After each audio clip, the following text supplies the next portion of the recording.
이번에도 인텔의 실적 발표 이후 어김없이 주가가 하락하였습니다. 이 정도면 인텔 투자자들은 인텔의 실적 발표를 두려워해야 하는 것이 아닐지 아이러니한 상황이 지속적으로 이루어지고 있는 모습입니다. 1월 하락장에서도 인텔의 주가는 나름 선방하고 있었는데요. 실적 발표 이후 곤두박질 치는 모습을 보였습니다. 오늘은 인텔의 이야기와 실적 발표 내용과 그리고 인텔 주가에 대한 이야기를 나눠보도록 하겠습니다.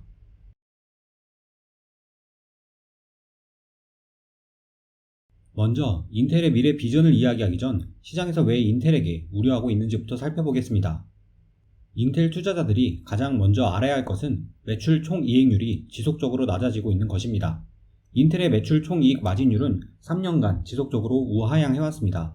매출은 줄어들지 않았지만 줄어든 마진율 덕분에 20년 1분기 EPS가 1.31달러였는데 반해 22년 1분기 인텔의 EPS 가이던스는 0.8달러에 불과합니다. 마진율이 줄어드는 이유는 공고했던 인텔의 시장 경쟁력이 무너졌기 때문입니다. TSMC의 공정기술을 앞세운 AMD의 매서운 시장 침투력 때문에 인텔은 더 이상 칩의 가격 경쟁 우위에 설 수 없었습니다. 앞으로 시장 점유율을 지켜내기 위해서 더더욱 가격을 저렴하게 칩을 내놓게 될 것이고, 이는 마진율을 더욱 감소시킬 위험이 있습니다. 단기적으로는 수익이 안 좋아지기 때문에 현금 흐름에도 악영향을 미칠 수 있습니다. IDM 2.0 전략을 세운 인텔은 파운드리 사업에 시동을 걸기 위해 천문학적인 금액을 사용해야만 합니다. 실제로 4분기에 발생한 영업 현금 흐름은 5.8 빌리언 달러였지만 주주 환원인 배당에는 1.4 빌리언 달러를 사용하였고 4.4 빌리언 달러가 넘는 금액을 캐펙스에 사용해야만 했습니다. 캐펙스가 늘어나면서 바이백이 줄어든 것은 당연한 이치겠죠.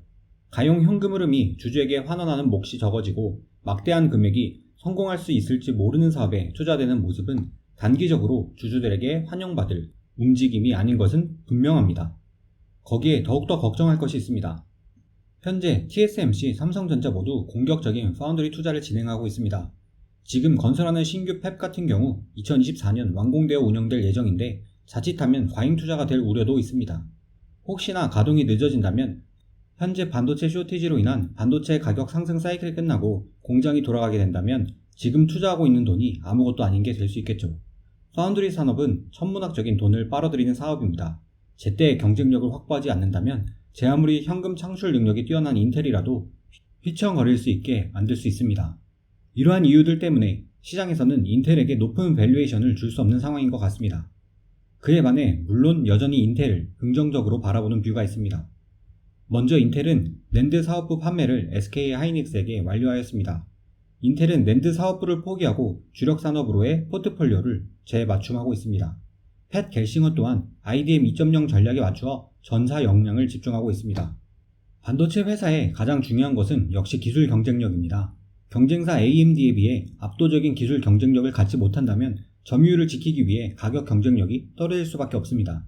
일단 이번 CES에서는 AMD에 비해 압도하는 무언가를 보여주지 못하였습니다. 그러나 돌아오는 2월 투자자의 날에서 어떤 발표를 할 것으로 보이는데 이를 기대해봐야 할 것 같습니다. 다음으로 차세대 장비인 하이-NA EUV를 인텔이 TSMC나 삼성전자에 비해 선도적으로 확보하여 옹스트롬 공정을 준비하고 있습니다. 물론 긍정적으로만 이러한 투자를 바라볼 수는 없겠지만 계획대로 TSMC와 삼성전자 대비 빠르게 선단 공정을 상용화시킬 수만 있다면 미국의 우수 고객들을 유치할 수 있을 것입니다. 물론 지금까지의 인텔의 공정 개발 역사를 본다면 경쟁력이 TSMC나 삼성에 비해 뒤처지고 있느냐는 게 대세 의견입니다. 그러나 당시에는 핵심 엔지니어들이 줄줄 인텔을 이탈하던 시기였고 미국 역시 파운드리 사업에 대해 크게 관심을 갖지 않고 있었죠. 이제는 팻 갤싱어를 필두로 많은 엔지니어들이 인텔로 복귀하고 미국 정부 역시 반도체 생산 역량에 큰 관심을 갖고 있습니다. Chips for America Act, 즉 미국 반도체 산업법이 발의되었습니다. 이 법안이 시행된다면 5년간 약 60조 원에 대한 금액이 미국 내 반도체 생산과 연구개발 역량 강화를 위한 금액으로 투입됩니다. 과연 이 법안이 시행된다면 가장 큰 혜택을 받는 것은 인텔일까요? TSMC일까요? 이 금액으로 보존받는다면 인텔의 캐펙스 금액의 많은 부분을 세액 공제로 돌려받고 인센티브 형식으로 돌려받을 것으로 예상됩니다. 그리고 아크 브랜드로 런칭한 인텔의 고성능 그래픽 카드가 곧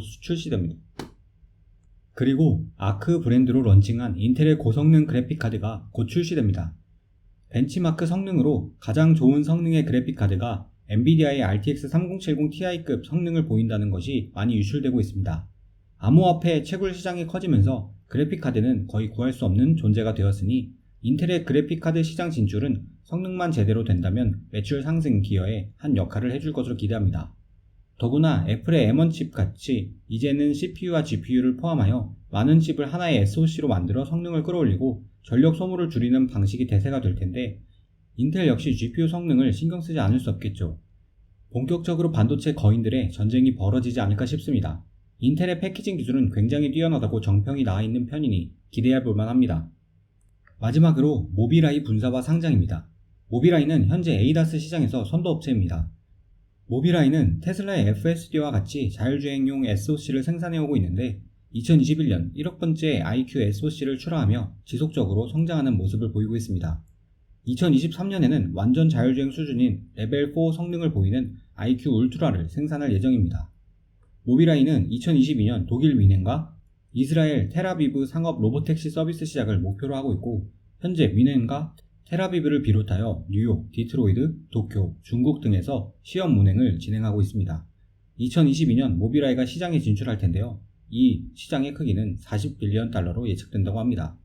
현재 경쟁할 만한 경쟁사는 테슬라와 엔비디아 정도일 것으로 보입니다. 뉴욕 증시의 상장을 추진하고 있고 기업 가치는 60조 원 이상으로 예상되고 있습니다.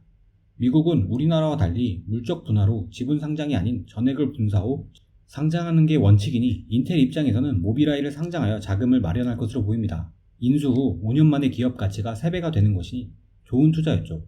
거기다가 상장 이후에도 파트너십을 유지한다고 이야기하였으니 아마 모비라이의 칩을 인텔에서 생산해주는 등의 방식으로 전략적 제휴 관계가 될 것으로 생각합니다. 여기까지 인텔을 베어리시하게 보는 뷰와 장기적으로 긍정적으로 보는 스토리를 나누어 이야기하였습니다.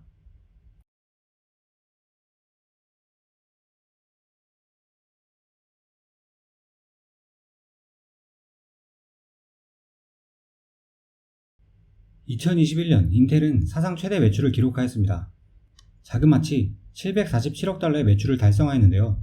21년 4분기 매출은 지난 분기 가이던스를 12억 달러나 상회하는 서프라이즈를 달성하였습니다.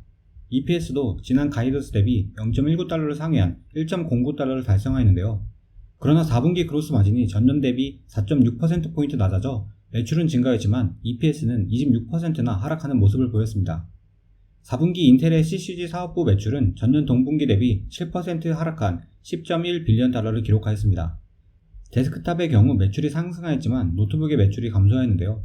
반도체 공급 부족과 인텔4 공정 투자에 따른 영업이익 감소 때문에 영업이익이 줄었다고 이야기하지만 AMD의 시장 침투로 반도체 가격 경쟁력을 인텔이 갖지 못하는 것 또한 큰 원인일 것 같습니다. DCG의 매출도 크게 상승하였습니다. 20% 상승한 7.3빌리언 달러의 매출을 기록하였습니다. 그러나 역시 증가된 투자와 연방 비용 등의 일회성 비용 등 때문에 OP 마진이 크게 줄어든 모습입니다. IoT 사업부와 모비라이가 있는 사업은 매출이 지속적으로 성장하고 있지만 여전히 인텔 전체 매출에서 차지하는 비중은 얼마 되지 않습니다. 4분기 실적은 전체적으로 시장의 기대치보다 나쁘지 않았습니다만 가이던스가 실망스러웠기 때문에 인텔의 주가가 크게 하락하였습니다.